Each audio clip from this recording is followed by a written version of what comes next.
Hello my dear friends, आप सभी का स्वागत है आपके अपने YouTube channel GS with RR पर।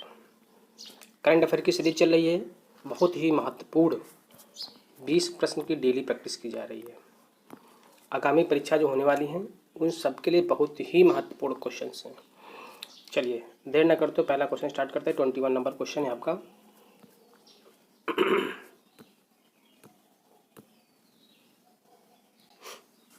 दिसंबर 2021 में गृह मामलों की संसदीय स्थायी समिति ने राज्य सरकारों से अपराध मानचित्रण के माध्यम से महिलाओं के खिलाफ सड़क पर होने वाले अपराधों को रोकने के लिए किस पुलिस के अपराध विश्लेषण मॉडल का पालन करने का आग्रह किया है। ठीक है, तो ये आपका है दिल्ली पुलिस। कौन सी है?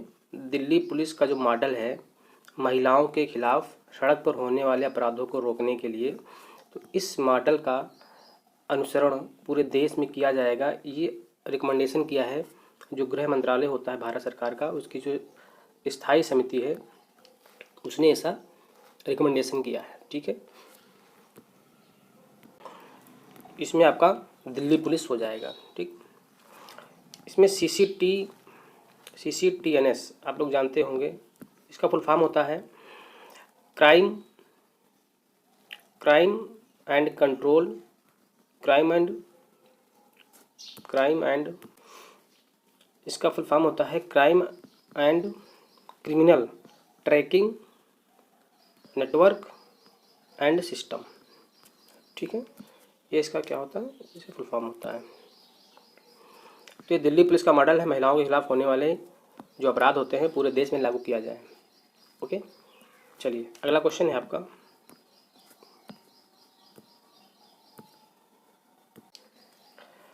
क्वेश्चन है हाल ही में बाढ़ के कारण रायलसीमा क्षेत्र, कौन सा क्षेत्र है? रायलसीमा क्षेत्र, ये चर्चा में रहा। यहाँ पर बाढ़ आई थी, तो ये किस राज्य क्षेत्र में स्थित है? ठीक है, तो ये आपका आंध्र प्रदेश में है। कहाँ पर है? आंध्र प्रदेश में। ये चर्चा में क्यों है? यहाँ पर पपाग्नि, कौन सी?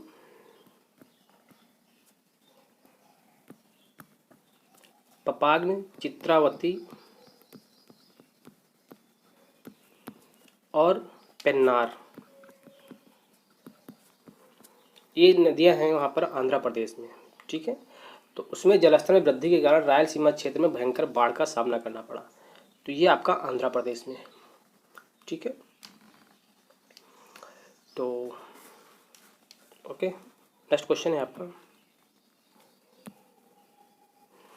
हाल ही में उड़ान उत्सव, कौन सा उत्सव? उड़ान उत्सव का आयोजन किस हवाई अड्डे पर किया गया? उड़ान उत्सव पूछा जा सकता है, इम्पोर्टेंट है उड़ान उत्सव। ठीक है, तो ये किया गया है वीर सुरेंद्र साई हवाई अड्डा। कहाँ पर किया गया है? वीर सुरेंद्र साई हवाई अड्डा। नवंबर 2021 में कब किया गया है? नवंबर 2021 में। ये उड़ीसा में पड़ता है। कहाँ पर पड़ता है?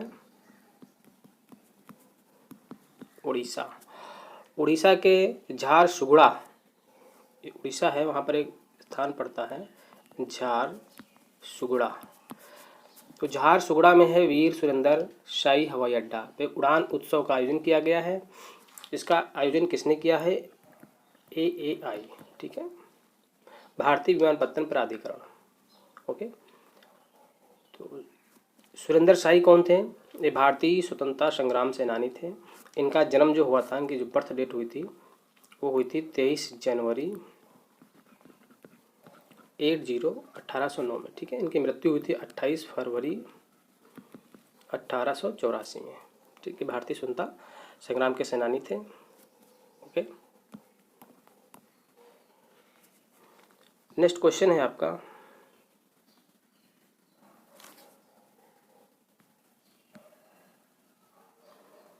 ये क्वेश्चन है आपका कि हाल ही में कृत्रिम, कौन है? हाल ही में कृत्रिम एवं नकली सामानों की बिक्री को रोकने के लिए किसने देशव्यापी अभियान को छेड़ा है? देशव्यापी अभियान को किसने चलाया है? कौन सा? कृत्रिम एवं नकली सामानों की बिक्री को रोकने के लिए। ठीक है, तो ये चलाया है आपका, इसके ऑप्शन इधर हैं आपके। ये चलाया है केंद्रीय उपभोक्ता संरक्षण प्राधिकरण। ठीक है, केंद्रीय उपभोक्ता संरक्षण प्राधिकरण, ये चलाया गया है। उपभोक्ता संरक्षण अधिनियम एक आपका रूल है, उपभोक्ता संरक्षण अधिनियम 2019 की एक धारा है 10 फर्स्ट के तहत, ठीक है, 24 जुलाई 2020 को हुआ था। तो ये एक क्या है, शक्तियाँ इसकी क्या है, पूछताछ कर सकता है, ठीक है, और शिकायत जिसको प्राप्त होती हैं वो केंद्र सरकार के निर्देश पर शक्तियाँ इसके पास इसको प्राप्त होती हैं, ठीक है। माल लौटाने की शक्तियाँ होगी, दिशा निर्देश जारी कर सकता है, दंड देने की भी शक्ति है अगर केंद्र सरकार इसको अथॉरिटी देती है, और माल जब्त करने की शक्ति है। ओके, इसका हेडक्वार्टर कहाँ पर है, तो आपका नई दिल्ली में है। ओके, बाकी नीति आयोग तो पता है, नीति आयोग क्या, इसकी स्थापना 1 जनवरी 2015 को हुई थी, 1 जनवरी 2015 को हुई थी। उपभोक्ता कार्य खाद्य सार्वजनिक वितरण मंत्रालय आपका, राष्ट्रीय हरित प्राधिकरण, इसका हेडक्वार्टर भी नई दिल्ली में है, ठीक है, और इसकी स्थापना 2010 में हुई थी। नेक्स्ट क्वेश्चन है आपका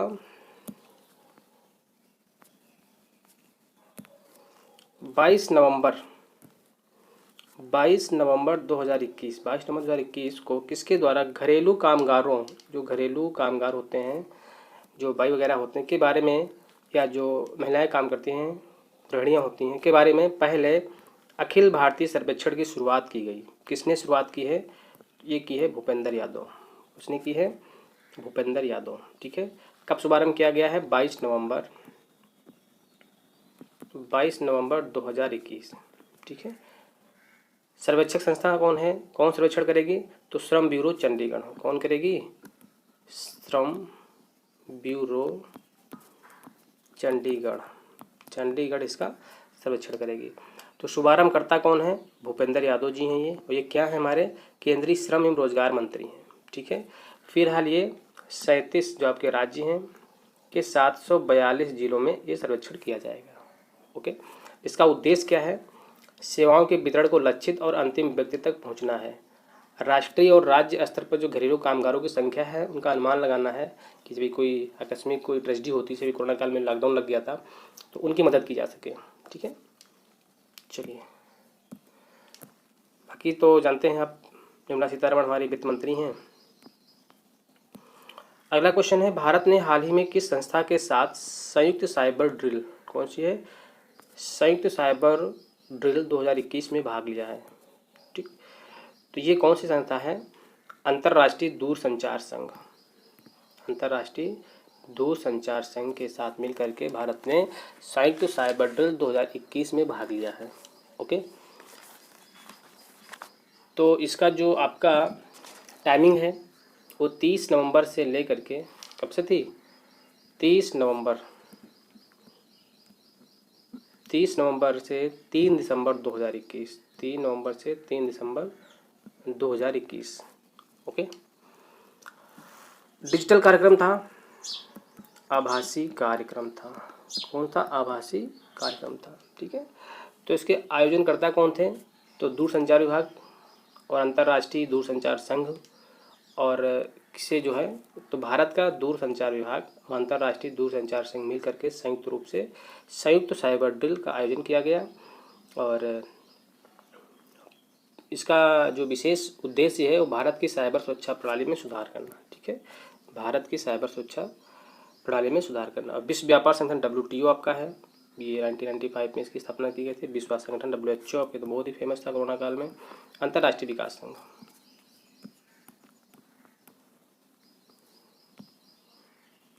फिर नेक्स्ट क्वेश्चन है आपका,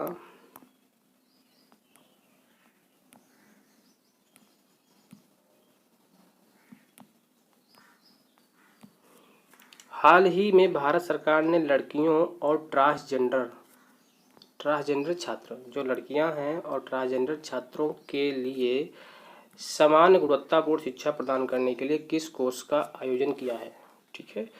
तो वो आयोजन किया गया है GIF, क्या किया गया है, GIF, जेंडर इंक्लूजन फंड, कौन सा है, जेंडर इंक्लूजन फंड, ठीक है। इसका जो गठन किया गया था वो दिसंबर 2021 में किया गया था। ओके, ये राष्ट्रीय शिक्षा नीति है, नेशनल एजुकेशन पॉलिसी, इसने इसका गठन किया था। ओके, उद्देश्य क्या है इसका कि लड़कियों और ट्रांसजेंडर जो बच्चे हैं समान और गुणवत्तापूर्ण शिक्षा प्रदान की जाए। इसका जो मैनेजमेंट है, प्रबंधन है, वो शिक्षा मंत्रालय है। शिक्षा मंत्रालय भारत सरकार। कौन देख रेख करता है? शिक्षा मंत्रालय भारत सरकार। ओके, तो सभी बच्चों को 8वीं कक्षा तक निःशुल्क पाठ्य पुस्तक का प्रावधान किया गया है और 8वीं कक्षा तक सभी लड़कियों, अनुसूचित जाति, अनुसूचित जनजाति के बच्चों को और जो गरीबी रेखा से नीचे हैं के बच्चों को यूनिफॉर्म डिस्ट्रीब्यूशन किया जाए। तो ये महत्वपूर्ण है, सभी क्वेश्चन ही महत्वपूर्ण है। ठीक है। दिसंबर 2021 में एसिग्मा एसिग्मा नाम का मैसेजिंग एप्लीकेशन किसके द्वारा लॉन्च किया गया है? तो ये लॉन्च किया गया है आपका भारतीय सेना के द्वारा। किसके द्वारा लॉन्च किया गया है? भारतीय सेना के द्वारा। इसका फुल फॉर्म देख लीजिए, आर्मी, क्या है फुल फॉर्म इसका? आर्मी, ए से आर्मी, एस से सिक्योर और आई से इंडिजीनियस, ठीक है। आईजी से इंडिजीनियस, आईजी से क्या? Indigenous messaging application. दिसंबर 2021 में इसको लॉन्च किया गया है भारतीय सेना के द्वारा। ठीक है। और जो भारतीय सेना की जो सिग्नल कोर है, कोर ऑफ सिग्नल, उसके अधिकारियों के द्वारा इसको लॉन्च किया गया है। ठीक है। एप्लीकेशन को पिछले 15 वर्षों से सेवा में रह रहे army wide area network messaging application के प्रतिस्थापन, ये पहले एप्लीकेशन यूज हुआ करता था आर्मी एरिया वाइड नेटवर्क के स्थान पे army secure indigenous messaging application को प्रतिस्थापित किया गया है। ठीक है। चलिए नेक्स्ट क्वेश्चन है आपका, निम्नलिखित में से किस प्रक्रिया के द्वारा भारतीय नागरिक की नागरिकता समाप्त हो जाती है? ठीक है। तो परित्याग द्वारा, अन्य देश की नागरिकता ग्रहण करने के द्वारा, नागरिकता से वंचित के द्वारा। तो ये सभी हैं जिसके द्वारा जो है भारत का नागरिक या किसी भारतीय नागरिक की नागरिकता समाप्त की जा सकती है। तो इसका डी ऑप्शन सही है। ठीक है। क्योंकि हाल ही में केंद्रीय गृह मंत्रालय इसका नोडल मंत्रालय होता है, ने लोकसभा में बताया है कि पिछले 5 वर्षों में लगभग 6 लाख से अधिक भारतीयों ने अपनी नागरिकता त्याग दी है।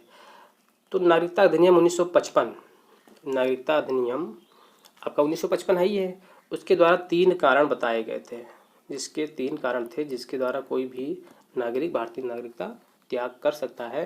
तो सबसे पहले परित्याग करके कर सकता है वो, या अगर वो अन्य देश की कोई नागरिकता ग्रहण करता है तो भारत की नागरिकता अपने आप समाप्त हो जाती है। अगर भारत सरकार जो है अपने नागरिकों को वो वंचित कर दे, नागरिकता से वंचित कर दे, ठीक है, या दिवालियापन या देशद्रोह, या अगर हमारे शत्रु देश से मिले हुए हैं और हमारी जो है जानकारी उनको दे रहे हैं, तो वहाँ पर भी आपकी नागरिकता को समाप्त किया जा सकता है। ठीक है। तो भारतीय नागरिकता जो है वो भारत के संविधान में भाग 2 में है। ठीक है। आर्टिकल 5 से 11 तक इसका उल्लेख किया गया है। भारतीय नागरिकता जो होती है वो 4 प्रकार से ग्रहण की जाती है। ठीक है। एक तो जन्मजात, या कोई बच्चा जो है भारत में जन्म ले, वंशक्रम, पंजीकरण, देशीकरण।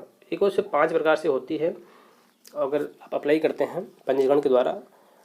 ठीक है। चलिए क्वेश्चन है आपका, हाल ही चर्चा में आए मलयाहा तमिल कौन से हैं? मलयाहा तमिल किस देश से संबंधित हैं? ठीक है। तो ये श्रीलंका से हैं। किससे हैं? ये श्रीलंका से संबंधित हैं। ठीक। मलया, इसको भी शॉर्ट फॉर्म में मलया कहते हैं, या मलयाहा तमिल, ये कहाँ पर है, किस देश से संबंधित है? श्रीलंका से संबंधित है। चर्चा में क्यों आया है?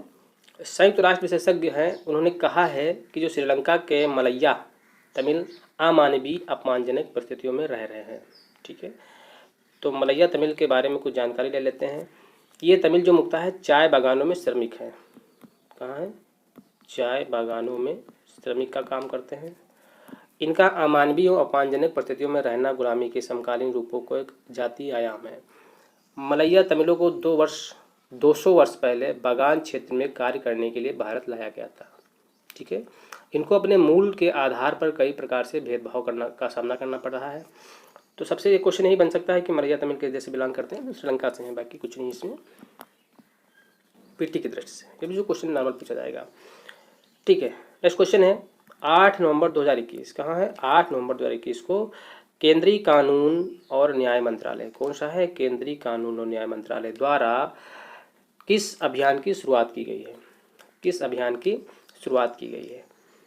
तो टेली लॉ ऑन व्हील्स अभियान, टेली लॉ ऑन व्हील्स अभियान की शुरुआत की गई है। तो ये भी पूछ सकता है ये टेली लॉ ऑन व्हील्स अभियान किस मंत्रालय ने शुरुआत की है, तो ये किसने शुरुआत की है, केंद्रीय कानून और न्याय मंत्रालय, न्याय मंत्रालय। ठीक है, शुभारंभ की तिथि है 8 नवंबर 2021, भी क्वेश्चन बन सकता है। कब से कब तक है, 8 नवंबर से लेकर के 14 नवंबर 2020 तक, सॉरी 14 नवंबर 2021 तक। ठीक है, 14 नवंबर 2021 तक। इसके तहत लोगों को, इसका उद्देश्य क्या है, ठीक है, इसके तहत कानूनी परामर्श, क्या है, कानूनी परामर्श, कानूनी परामर्श और सलाह लेने की आवश्यकता वाले जो लोग हैं उनको ज़रूरत महसूस होती है। तो पूरे भारत में ये इसका आयोजन किया गया है। एक टेली लॉ मोबाइल ऐप का भी लॉन्च किया गया है 13 नवंबर 2021 को। ओके, चलिए नेक्स्ट क्वेश्चन है आपका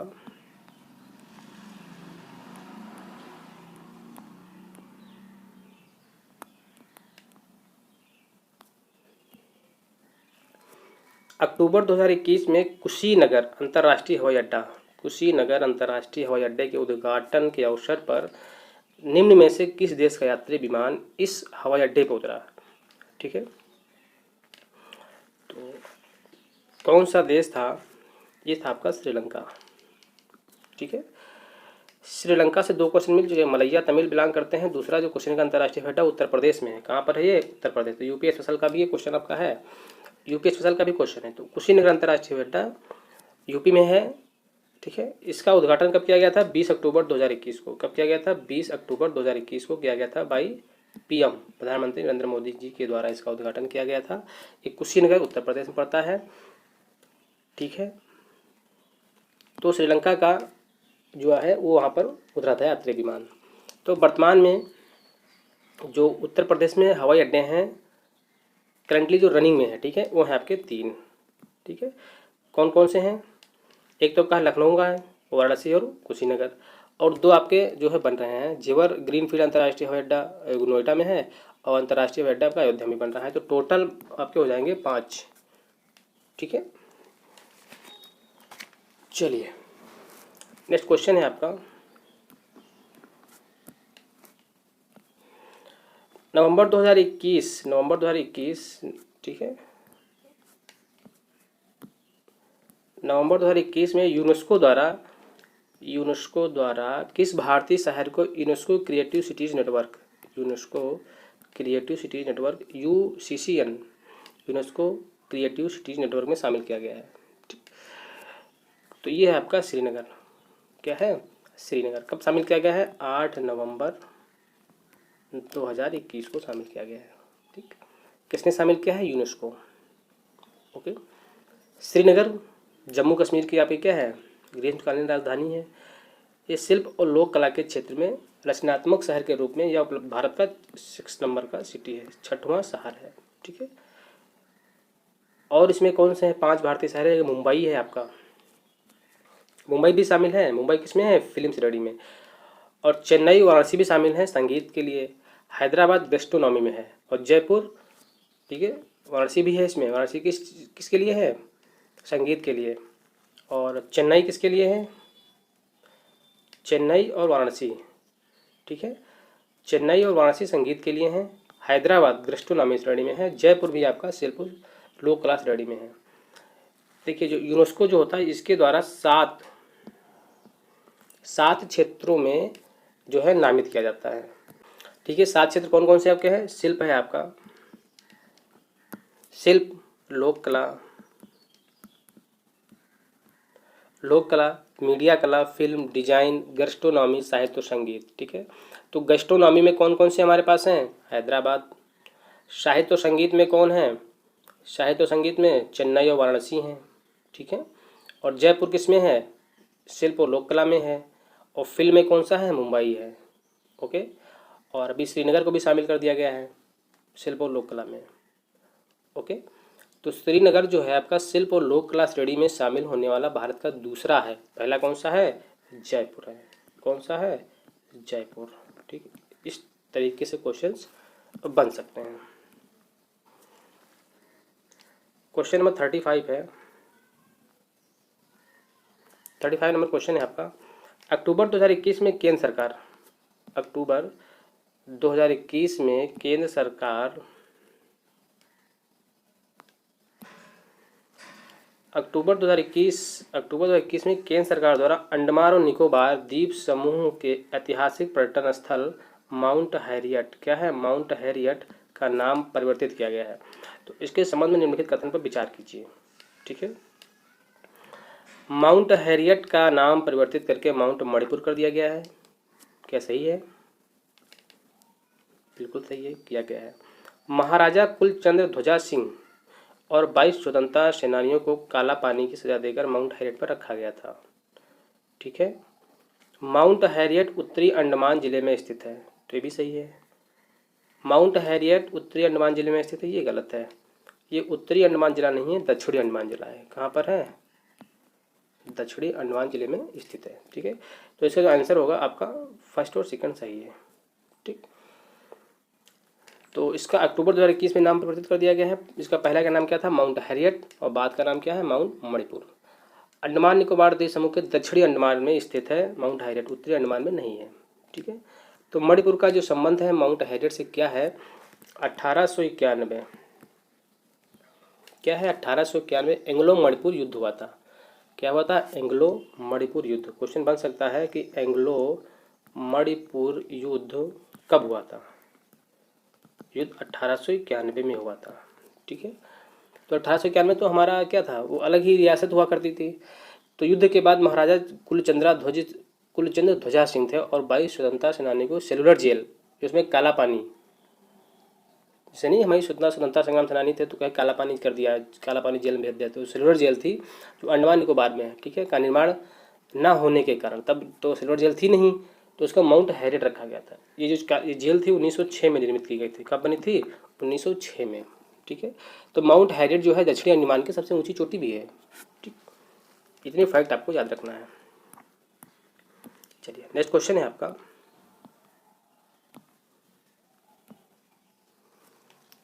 नेक्स्ट क्वेश्चन है आपका 8 नवंबर 2021, 8 नवंबर 2021, 8 नवंबर 2021 को किसके द्वारा भारत की स्वतंत्रता के 75वें वर्ष के उपलक्ष्य में युवा नवाचारों के लिए परामर्श कार्यक्रम का शुरुआत किया गया है? किसके लिए किया गया है? परामर्श का शुरुआत किया गया है। ठीक है। तो केंद्रीय मंत्री हैं आपके जितेंद्र सिंह के द्वारा युवा नवाचारों के लिए पहले परामर्श कार्यक्रम का शुरुआत किया गया है। ठीक है। तो ये कब किया गया है? 8 नवंबर 2021 को। ओके। डॉक्टर जितेंद्र सिंह केंद्रीय विज्ञान प्रौद्योगिकी और पृथ्वी विज्ञान स्वतंत्र प्रभार है इनके पास। पीएमओ भी इनके और कार्मिक शिकायत पेंशन प्रमाण ऊर्जा अंतरिक्ष राज्य मंत्री हैं ये। ठीक है। ये एक मेंटरशिप कार्यक्रम है, अखिल भारतीय योजना है, जिसमें जैव प्रौद्योगिकी विभाग की सहायता से देश के प्रत्येक जिले में स्टार कॉलेज खोलने की परिकल्पना की गई है। ओके। नेक्स्ट क्वेश्चन है आपका अक्टूबर 2021 नुमालीगढ़ रिफाइनरी लिमिटेड NRL, कौन सा है? नुमालीगढ़ रिफाइनरी लिमिटेड किस कंपनी के साथ पाइपलाइन उपयोग का अधिकार, ठीक है, राइट टू यूज, उपयोग का अधिकार साझा करने के समझौते पर हस्ताक्षर किया है? तो ये आपका है इंद्रधनुष गैस ग्रिड लिमिटेड। कौन सी है? इंद्रधनुष गैस ग्रिड लिमिटेड ये समझौता 21 अक्टूबर 2021 को हुआ है। इस पर हस्ताक्षर किसके हुए हैं? IGGL और NRL। ठीक है। ये पारादीप, क्या है?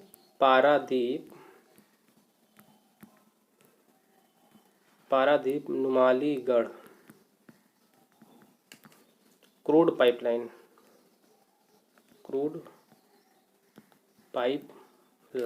ठीक है। पारादीप उड़ीसा में है, पारादीप बंदरगाह भी है। पारादीप बंदरगाह से शुरू होकर पश्चिम बंगाल, झारखंड और बिहार होते हुए नुमालीगढ़ असम में पड़ता है। नुमालीगढ़ कहाँ है? असम में। तो कहाँ जाएगी? उड़ीसा से शुरू होगी।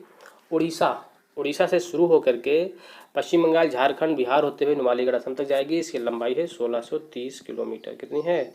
1630 किलोमीटर। ठीक है। Indradhanush gas limited, Indian oil corporation, ये सब क्या है? लिमिटेड जो है उत्साहित उद्यम है। ओके। तो ये IGGL जो है आपकी, IGGL प्राकृतिक गैस पाइपलाइन है जो गुवाहाटी को ईटानगर, दीमापुर, कोहिमा, इम्फाल, आइजोल, अगरतला, शिलांग, सिलचर, ठीक है, और गंगटोक और नुमालीगढ़ जैसे पूर्वोत्तर क्षेत्र के शहरों को जोड़ती हैं। चलिए नेक्स्ट क्वेश्चन है आपका, राज्य खाद्य सुरक्षा सूचकांक। राज्य खाद्य सुरक्षा सूचकांक बहुत ही इंपॉर्टेंट सूचकांक है। में खाद्य सुरक्षा के मानकों के आधार पर राज्यों के प्रदर्शन का मूल्यांकन किया जाता है। इसमें शामिल नहीं है, तो इसमें कौन शामिल नहीं है? मानव संसाधन और संस्थागत आंकड़े शामिल हैं, खाद्य पर्यवेक्षण आधारभूत संरचना शामिल है, निगरानी और उपभोक्ता सशक्तिकरण शामिल है। तो इसमें शामिल नहीं है परिवहन एवं व्यवसाय चयन। ठीक है, परिवहन एवं व्यवसाय चयन इसमें शामिल नहीं है। तो जो राज्य खाद्य सुरक्षा सूचकांक है ये तीसरा है। कौन सा है? तीसरे क्रम का है। ओके। 20 सितंबर 2021 को जारी किया गया है। कब जारी किया गया है? 20 सितंबर 2021 को ये जारी किया गया है। ठीक है। भारतीय खाद्य सुरक्षा और मानक प्राधिकरण FSSAI, ठीक है, food safety and standard authority of India, इसको जारी किया गया है। और 7 जून 2019, कब है? 7 जून 2019, ठीक है, को पहला आया था। तो 19 को पहला, फिर 20 को दूसरा, फिर 21 में तीसरा। तो विश्व खाद्य सुरक्षा दिवस 7 जून को क्या मनाया जाता है? विश्व खाद्य सुरक्षा दिवस 7 जून, ठीक है, के अवसर पर जारी किया गया था। ओके। तो आपका जो मानव संसाधन और संस्थागत आंकड़े हैं, राज्यों के जो प्रदर्शन का मूल्यांकन है, इसमें किया गया है 20% और इसमें किया गया है 10%। खाद्य पर्यवेक्षण और अवसंरचना जो आपका निगरानी है उसमें किया गया है 20%। निगरानी और उपभोक्ता सशक्तिकरण में भी किया गया है 20%। ठीक है। और प्रशिक्षण और क्षमता निर्माण एक और भी है जिसमें किया गया है 10%। इसमें जो है सभी को शामिल किया गया है। तो जो बड़े राज्य हैं, कौन है? बड़े राज्य। तो बड़े राज्य की जो कैटेगरी है, बड़े राज्य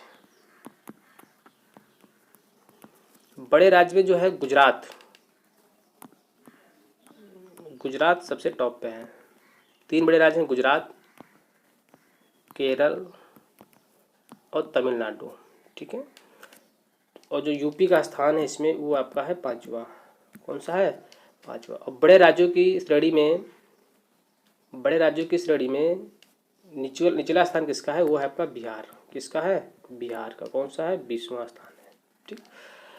छोटे राज्यों में सबसे ऊपर है गोवा। कौन है? गोवा। ठीक। और सबसे अंतिम स्थान पे है मिजोरम। ठीक। और जो यूटी है, केंद्र शासित प्रदेश में बात करें तो जम्मू एंड कश्मीर आपका टॉप पे है और लक्षद्वीप आपका सबसे नीचे है। ठीक।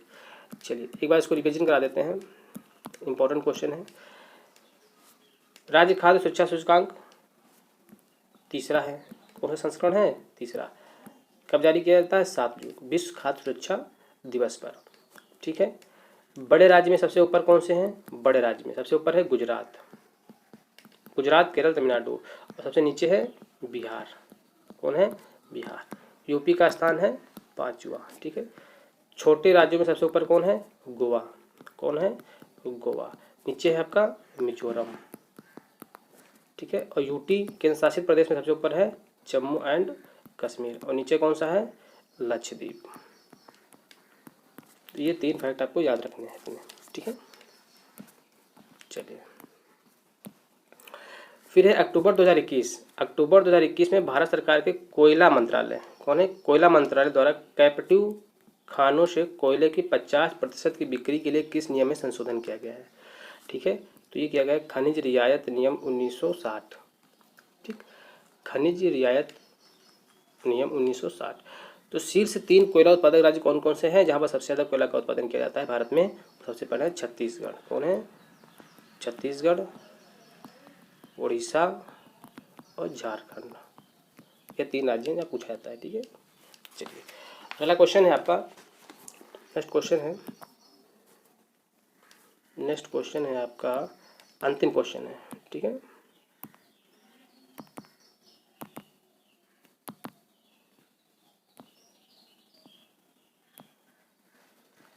अंतिम क्वेश्चन है आपका कि अक्टूबर 2021 में पीएम मित्र पार्कों की स्थापना, पीएम मित्र पार्कों की स्थापना से संबंधित निम्नलिखित कथन और कारण है। इसमें देख लीजिए, कथन है आपका वस्त्र मंत्रालय द्वारा 7 पीएम मित्र पार्कों की स्थापना हेतु 21 अक्टूबर 2021 को सूचना जारी की गई। ठीक है, और कारण क्या है? इस योजना का उद्देश्य आत्मनिर्भर भारत के निर्माण तथा भारत को वैश्विक वस्त्र मानचित्र पर स्थापित करना है। तो बिल्कुल सही बात है, इसका कथन है भी, दोनों कथन भी सही है, कारण भी इसका स्पष्ट करता है। ठीक है, तो 21 अक्टूबर 2021 को ये लाना ही बन सकता है। ठीक है, 21 अक्टूबर 2021 को वस्त्र मंत्रालय द्वारा 7 पीएम मित्र पार्कों की स्थापना के लिए अधिसूचना जारी की गई। ठीक है, तो कितने पार्क हैं? 7।